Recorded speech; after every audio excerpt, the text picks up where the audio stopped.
Hi, buenas tardes. I'm Karen Santos. I'm a fourth-year student here at Gallatin, and my concentration has to do with human rights, women and gender studies in Latin America and the Caribbean, of course, literature. First of all, thank you for being with us tonight. I hope that you enjoy what we have to share with you. Often, I think that when people talk about Puerto Rico, they refer to a fixed image in their mind and not to the actual territory and experiences in which important events are happening. To me, this image comes in three moments or three frames.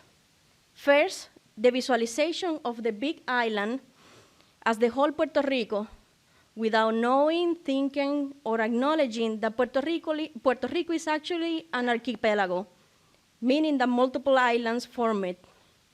Two, that Puerto Rico is a tropical paradise.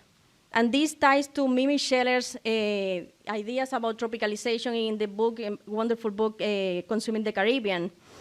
And tropicalization is basically means that beautiful warm places like Puerto Rico and Vieques are places where people go to consume natural resources and bodies. Third, that the living conditions of Puerto Ricans living in the archipelago are harsh, are almost unbearable.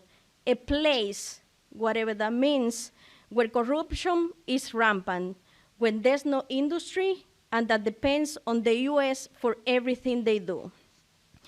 Those three points are interconnected. But the last point is especially concerning because it lacks the historical perspective and understanding of what's going on in Puerto Rico.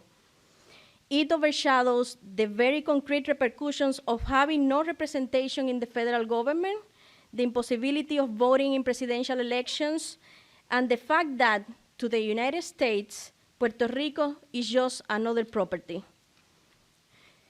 As you can see in the map of Vieques, the red zones are the parts of the island that the US Navy expropriated in 1941, 1947, and 1948.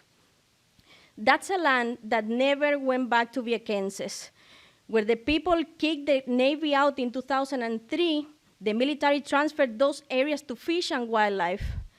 They chose to do that instead of cleaning the land of hazardous military waste and returning the land to its owners.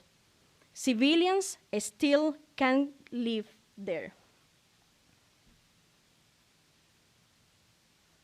I spent a little over 2 months in Vieques, collaborating with ACER, an NGO that is the fiscal sponsor of La Colmena Cimarrona, a maroon beehive.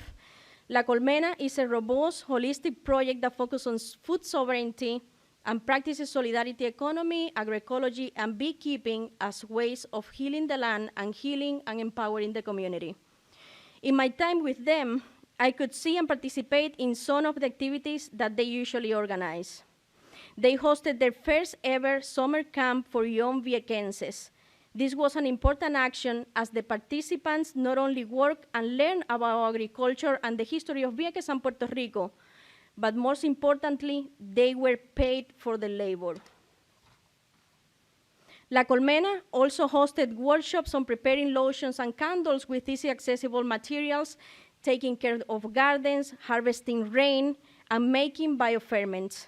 They also centered their actions on the importance of bees and flowers, how to bring back indigenous techniques in agriculture, soil fertility, and crop association.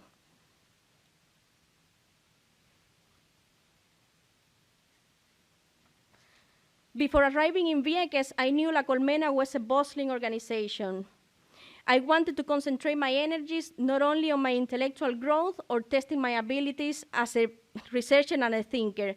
Most importantly to me, it was how to be helpful and create something that could be meaningful for them. I centered my efforts in working the land.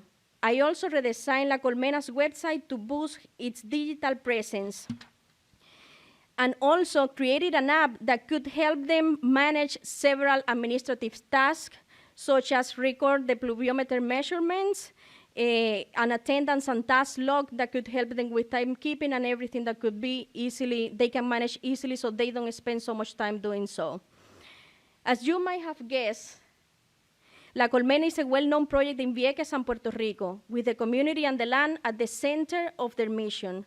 Part of their success is due to the emphasis that they put on using local from Vieques and national Puerto Rican ways of challenging new settler colonialist policies by emphasizing food sovereignty. Because the liberty, and this is important, that members of a community have in choosing what they produce and how they do so and how they eat can be used